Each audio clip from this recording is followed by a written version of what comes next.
Assalamualaikum warahmatullahi wabarakatuh. Perkenalkan saya Sofia Dewi, dosen tetap pada program studi Sistem Informasi di Universitas Maksum. Video ini saya buat sebagai bagian dari salah satu persyaratan sertifikasi dosen tahun 2025, yaitu pernyataan diri dosen dalam unjuk kerja Tridharma Perguruan Tinggi dalam bidang pengajaran. Saat ini saya mengampu beberapa mata kuliah, yang salah satunya adalah data mining, yang akan saya ambil sebagai contoh dalam proses pembelajaran. Mata kuliah ini terdiri pada 3 SKS, 2 SKS adalah teori dan 1 SKS praktikum. Dalam video ini, saya akan menjelaskan uraian kinerja saya yang dalam bidang pengajaran ini sebagai bagian daripada sertifikasi dosen dengan pendekatan secara delivery, interaction, dan assessment. Delivery mata kuliah ini terdiri daripada 3 SKS, durasinya 14 minggu atau 1 semester, yang dimana metode pembelajaran ini terdiri pada ceramah, diskusi, praktikum, studi kasus, dan project. Tools yang digunakan diantaranya ada Python dan menggunakan tools Rapid Miner.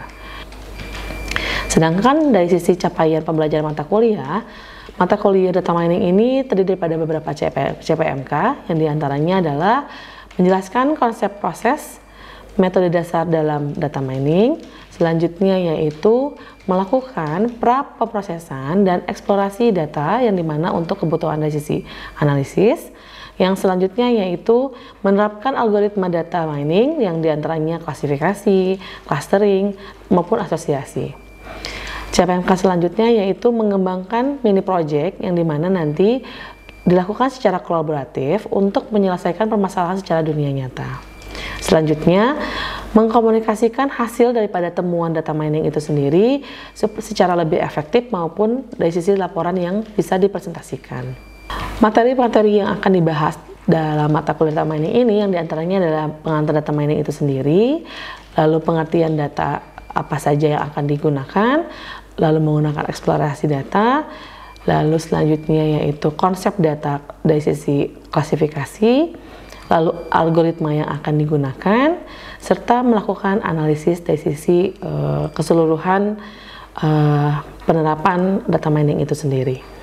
Selanjutnya yaitu mereview dasar data miningnya menggunakan klasifikasi dan asosiasi. Lalu selanjutnya adalah materi anomali data yang dimana tujuannya untuk mengecek bahwa data tersebut itu sudah sesuai atau belum. Lalu selanjutnya kita mengaplikasikan data mining itu sendiri untuk mengetahui tren data mining yang akan bisa kita gunakan. Yang terakhir adalah melakukan presentasi secara tugas kelompok. Selanjutnya tentang interaksi, yang dimana terbagi dari interaksi dosen dan mahasiswa dengan tujuan untuk membimbing mahasiswa memahami konsep dan mengembangkan keterampilan data, yang dimana tujuannya untuk pendekatan berbasis proyek. Selanjutnya bentuk interaksinya diantaranya adalah jenis secara komunikasi, kuliah interaktif, bimbingan proyek, feedback secara berkala, lalu menggunakan forum secara diskusi online, dan peer review. Adapun media yang bisa kita gunakan yaitu LMS atau disebut juga dengan Learning Management System, yang tujuannya untuk mengintegrasikan di mana pembelajaran secara daring, pengumpulan tugas secara berkala maupun forum diskusi yang dilakukan oleh mahasiswa itu sendiri. Materi yang digunakan juga yaitu metode Problem Based Learning yang diterapkan dalam beberapa pertemuan, terutama saat mahasiswa dihadapkan pada persoalan yang harus dianalisis dan diselesaikan melalui perancangan suatu data mining.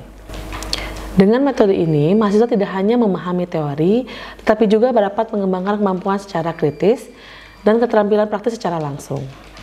Adapun asesmen yang dilakukan yang diantaranya adalah penilaian hasil belajar mahasiswa dalam mata kuliah data mining ini sendiri, yang terdiri pada 5 komponen penilaian.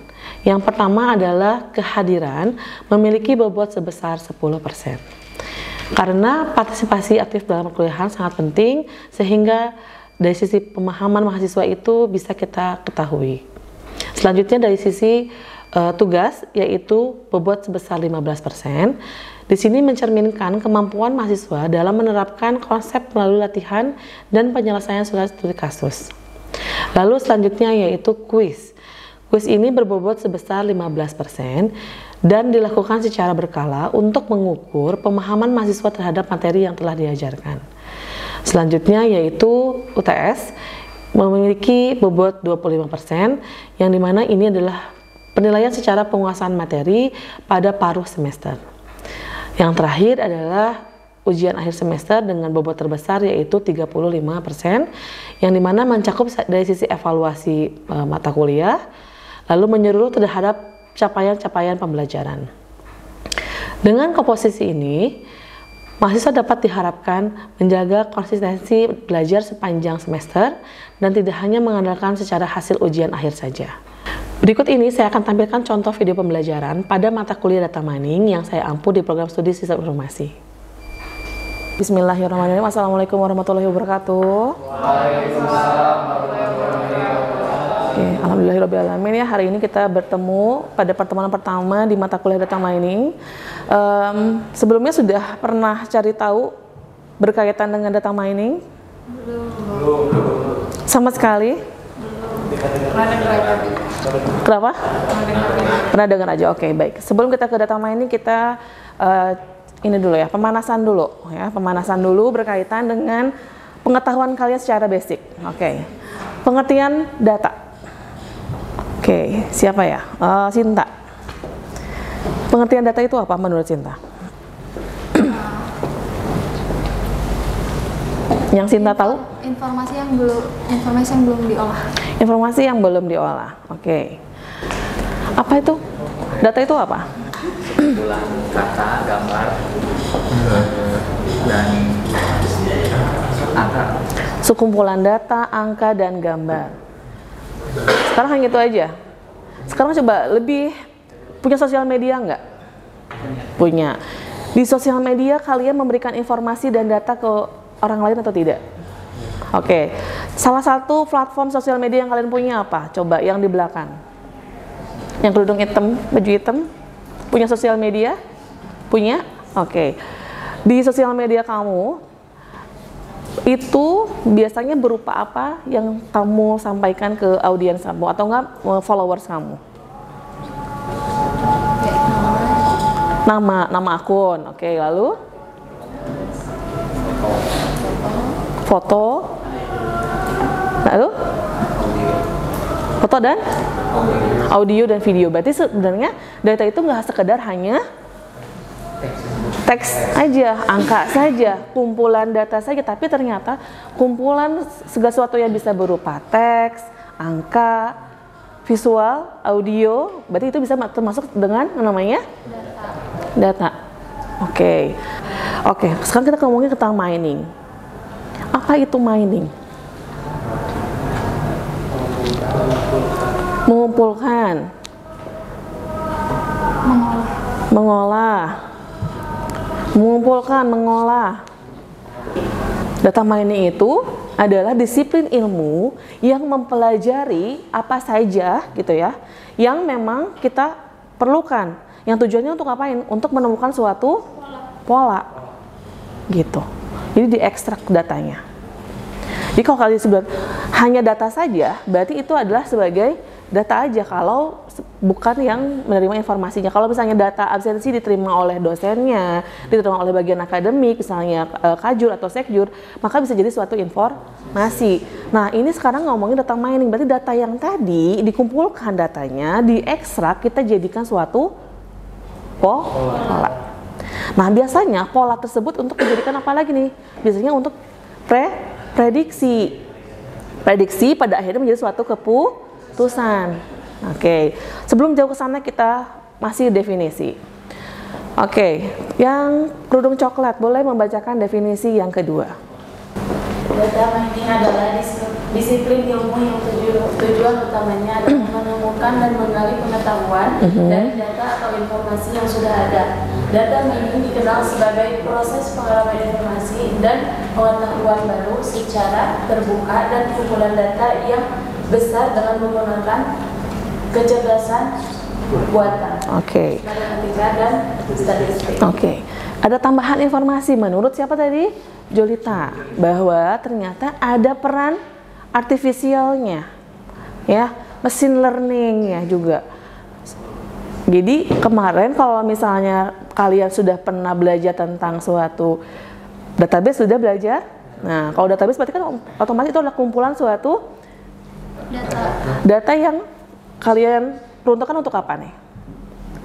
Pembuatan sistem. Pembuatan sistem. Berbeda halnya dengan data mining. Jadi kalau ngomongin data secara general, kalian bisa definisikan masing-masing. Ya tadi disebutkan akun sosial media, kita bisa sebut dengan kumpulan data, ada kumpulan informasi daripada teks, audio, videonya. Misalnya Sinta pergi jalan-jalan kemana, gitu kan, update status. Kita tahu, oh Sinta lagi habis main kemana nih, tanggal berapa nih, ya kan, sama siapa nih, gitu kan. Bener nggak?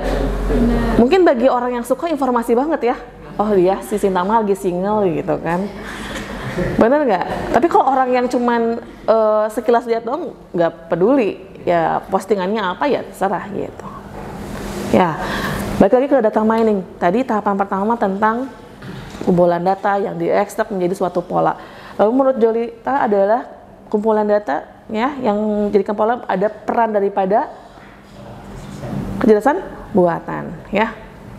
Jadi bidang keilmuannya banyak ternyata. Jadi kalau ngomongin data mining, kita harus paham beberapa keilmuan, yaitu analisis juga ya. Tidak hanya sekedar dalam oh ya udah pokoknya kalau nge-mining tuh saya mau ngerjainnya ini enggak, tidak begitu caranya. Kita harus melakukan tahapan-tahapannya. Nanti kita akan bahas tahapan-tahapan setelah ini ya. Oke, next. Satu lagi yang di belakang. Kemeja coklat, boleh definisi yang terakhir. Data mining adalah proses menemukan pengetahuan, mengekstrak pengetahuan, menganalisis data atau pola, Ya. mengumpulkan informasi dan menganalisis statistik data. Data mining juga dikenal sebagai knowledge discovery, knowledge extraction, data for pattern analysis, information harvesting, dan lain-lain. Oke. Dia adalah sebagai dengan knowledge discovery, ya kan? Knowledge discovery berarti dia itu mengcover keseluruhan informasi, membaca suatu pattern, pola, ya kan?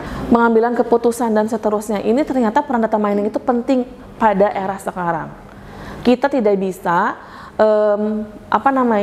menitik beratkan suatu keputusan hanya di level manajemen. Kita melihat dari berbagai faktor, ya kan? Kebayang nggak kalau kalian punya usaha gitu kan? Punya usaha hanya berdasarkan keputusan level manajemen kita, melihat situasi di lapangan. Kebayang nggak nanti bisnisnya gimana nih? Gitu ya. Apalagi sekarang di eranya namanya di digital. Misalnya, udah pokoknya saya mau tetap jualannya nggak pakai digital, nggak mau pakai sosial, nggak mau pakai e-commerce, pokoknya saya mau jualannya kayak gini aja, offline, punya toko. Terbukti ternyata yang punya toko bisa gulung tikar, ya kan? Yang punya toko harus punya bayar operasional, bayar karyawannya, kas dan seterusnya, gitu kan? Kalau misalnya kita memindahkan, mentransformasikan usaha kita dengan di digital atau dikolaborasikan, apalagi kita menerapkan data mining, bisa jadi itu adalah suatu insight bagi si pengusahanya atau usahanya, gitu. Oke, ini adalah pengertian data mining. Jadi beberapa narasumber ya. Ternyata di tahapan data mining itu ada namanya KDD, ya, atau disebut juga Knowledge Discovery in Database, ya. Kalau ngomongin KDD berarti dia adalah jelas mencari tahu suatu hubungan ya daripada berbagai macam base knowledge-nya.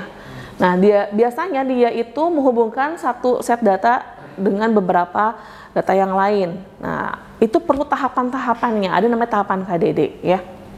Bukan KDM ya. Tapi KDD ya.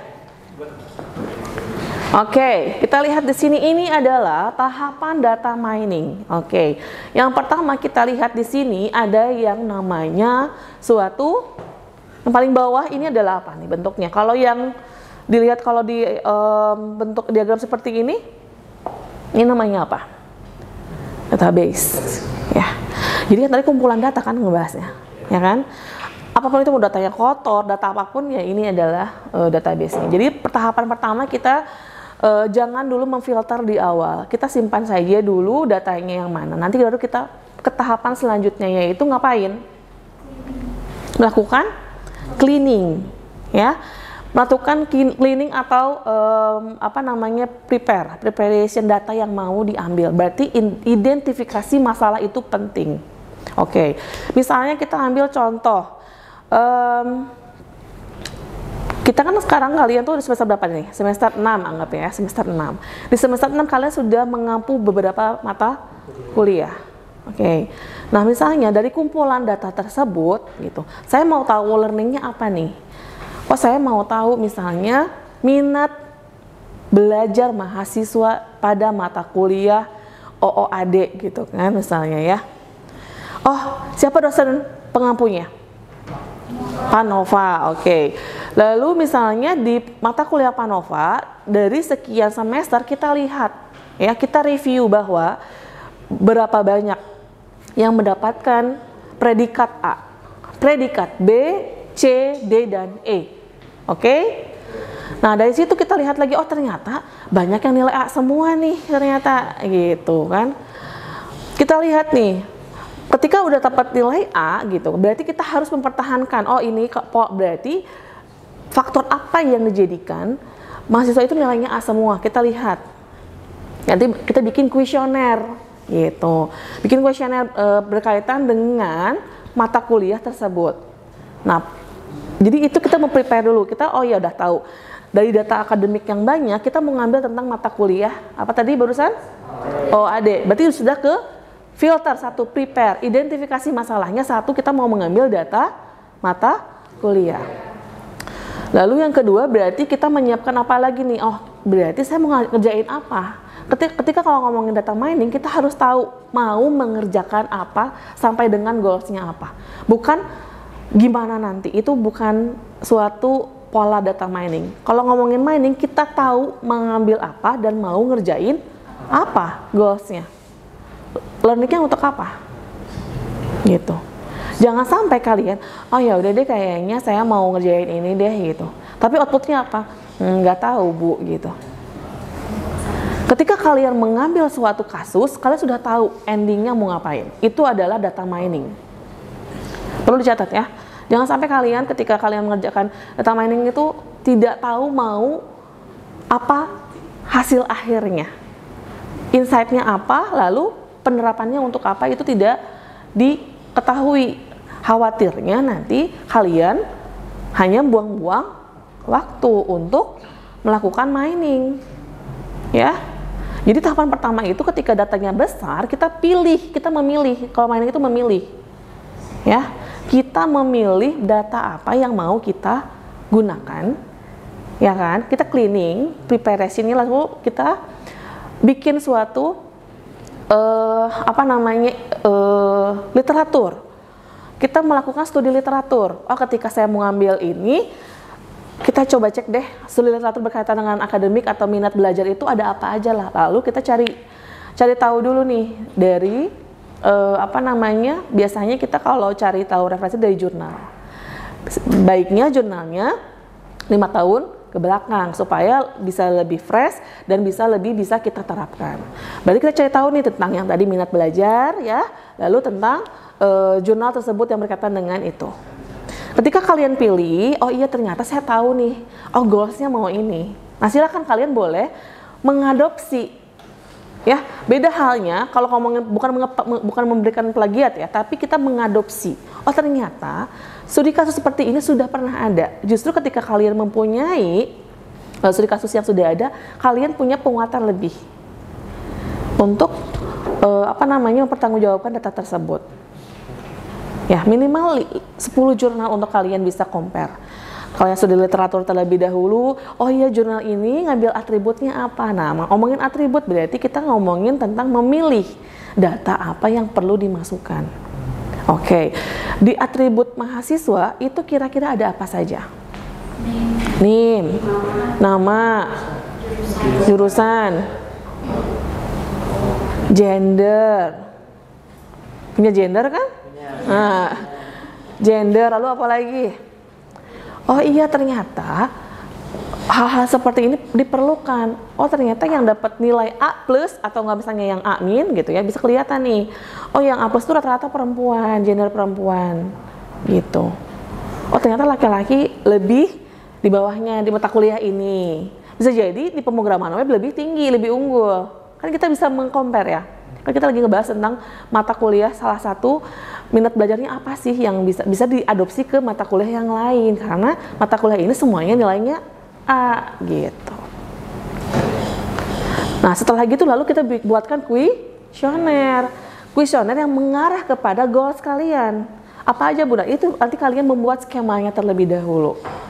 Jadi tahapannya, ketika masih di tahapan yang studi literatur, memilih atribut apa saja, itu masih di tahapan yang selection. Oke? Nah, anggaplah kita sudah beres ya, mau studi literatur sudah gitu ya, ternyata semuanya sudah yakin gitu ya. Nah, maka kita lalu melakukan si transformation dengan menggunakan algoritmanya ya. Memilih metode algoritmanya apa nih? Bisa jadi mau klasifikasi, mau clustering, dan seterusnya. Kita lihat daripada yang tadi, studi literatur yang tadi, biasanya dengan ngebahas kasus minat belajar, identiknya dengan klasifikasi atau clustering atau a priori atau apa gitu ya kan, supaya apa, supaya kalian tuh nggak bingung. Aduh, minimal kalau mata kuliah satu kalian menguasai satu metode saja itu cukup, dibanding kalian mempelajari seluruh metode tapi kalian tuh setengah-setengah. Better setengah-setengah ngeblank banget gimana, itu kan lebih masalah ya gitu. Makanya pentingnya di tahapan awal melakukan selection. Studi literatur itu penting ya, itu pembanding supaya kalian itu memilih, oh iya atribut ini tuh kenapa ditanya kamu, misalnya kamu diuji ya, kamu kenapa memilih ini, mau aja Bu. Nah kalau jawaban mau aja, nah itu pasti otomatis nggak lulus lah gitu ya. Dari yang sudah saya teliti berkaitan dengan studi kasus seperti ini, sudah ada beberapa yang menerapkan, yang di antaranya atributnya begini, sehingga cocok digunakan menggunakan metode algoritma clustering gitu. Yang dimana nanti kemungkinan saya akan memilih 3 klaster Bu, C0, 1, 2, 3, yang dimana misalnya sangat puas gitu kan, cukup puas, tidak puas misalnya, contohnya seperti itu. Kalau kayak gitu kan saya merasa, oh oke, kamu langsung aja ke tahapan yang ini selanjutnya gitu. Berarti mengolah datanya. Diolah datanya, segala sesuatunya, hasil akhirnya muncullah suatu pattern atau pola, yang dimana pola tersebut kita evaluasi, oh iya benar, ternyata pola seperti ini dijadikan sebagai standar mahasiswa supaya, oh ternyata di mata kuliah Panova itu kenapa semangat belajarnya tinggi Bu, misalnya metode belajarnya asik gitu. Lalu misalnya segala macam, oh ternyata faktor X ini yang perlu kita unggulkan. Lalu apalagi, oh ternyata cara belajarnya itu tidak melulu tentang teori tapi ada prakteknya gitu. Itu masuk ke dalam list kuesioner yang tadi. Sehingga ketika muncul yang tadi gitu ya, maka dijadikan suatu evaluasi dan prediksi. Nah, nanti pada akhirnya menjadi sebagai knowledge, yang dimana knowledge yang tadi dijadikan suatu keputusan. Oke, seperti ini gitu. Itu secara singkat ya. Tapi walaupun pada akhirnya tahapannya lumayan. Tapi minimal dasarnya paham kalian tuh. Ketika mau ngerjain utama ini, kalian tahu mau mengerjakan apa.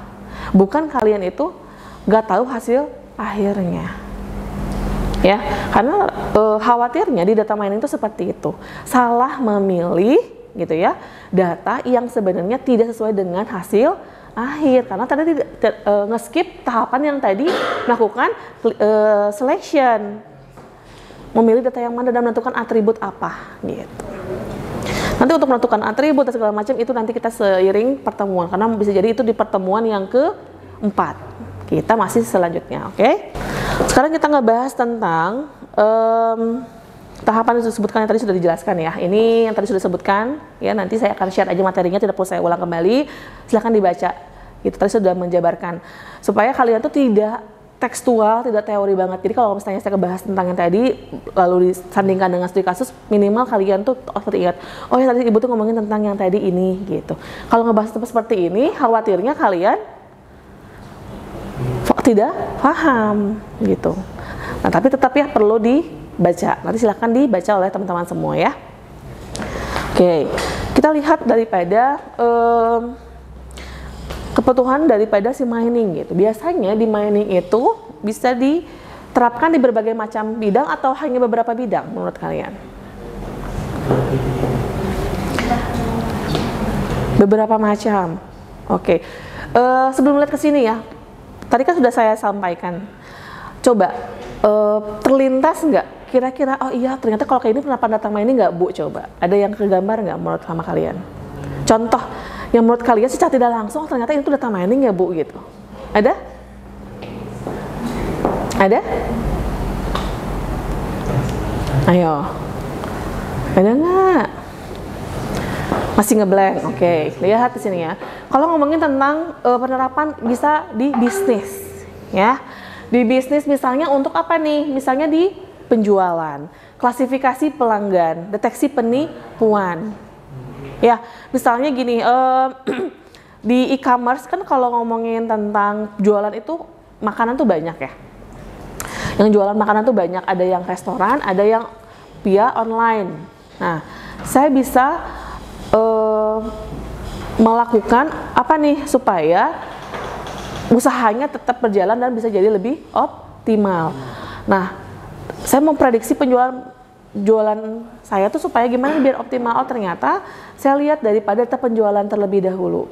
Nih, orang yang datang ke tempat makan apa gitu ya, biasanya dia itu gak mau beli minum. Atau enggak harga makanan seharga minuman. Pernah nggak kayak gitu nemuin? Pernah nggak? Hasil akhirnya kalian beli minumannya atau kalian gak beli minum? Gak beli minum. Bener nggak? Nah, berarti kan sebenarnya tergantung daripada tempatnya. Oh iya, kalau untuk yang student friendly gitu, idealnya tuh beli makan free minum. Nah, kalau kayak gitu, kita coba melihat nih polanya. Orang yang datang ke tempat resto A dengan resto B, kita compare orang yang beli makan free minum dengan orang yang tidak makan dengan free minum, itu kayak gimana nih polanya? Oke. Dengan yang grade-nya sama ya, bukan restoran. Misalnya warung biasa lah gitu. Pasti akan lebih unggul yang ini, tapi kita harus berdasarkan data dulu nih gitu. Atau enggak sekarang yang jualan online. Yang jualan online kan banyak ya. Yang jualan online banyak. Nah, kita lihat bahwa misalnya jualan baju. Baju secara online. Kalau ngomongin baju, apa nih yang perlu kita perlu kita update? Oh, kayaknya saya mau coba baju ini deh. Nah, nggak boleh kita memprediksi baju itu sesuai dengan keinginan, tapi yang lihat daripada pasarnya, marketnya, dan tingkat penjualannya. Oh, ternyata penjualan yang paling tertinggi itu adalah baju atasan dengan misalnya aksesorisnya nih, misalnya apa nih? Baju atau sama kerudung gitu. Orang yang atau enggak beli kerudung sama dengan ciputnya gitu. Oh, ternyata orang yang beli kerudung sama ciput gitu. Kita kasihlah harga yang mana yang ciputnya bisa lebih murah, atau enggak kerudung free ciput, tapi kita up dulu harganya. Ya pokoknya intinya kita memprediksi jualan gitu. Nah, pola-pola seperti itu kita harus lihat. Jadi beda halnya ya yang tadi prediksi penjualan dengan klasifikasi pelanggan, itu hal yang berbeda. Kita lihat penjualannya apakah dia itu dari yang mana dan segala macam. Oke, nanti akan saya share materinya. Silakan teman-teman semua kerjakan. Atau sebelum saya closing ada pertanyaan? Tidak ada? Baik, mungkin kita pertanyaannya setelah ada pertemuan selanjutnya. Oke, baik teman-teman semua. Kalau tidak ada lagi pertanyaan, saya tutup aja pertemuan pada hari ini. Terima kasih. Assalamualaikum warahmatullahi wabarakatuh. Sekian video rekaman pembelajaran dalam mata kuliah data mining. Semoga video ini dapat menjadi pertimbangan baik dalam proses pengajuan sertifikasi dosen gelombang 1 tahun 2025. Terima kasih. Wassalamualaikum warahmatullahi wabarakatuh.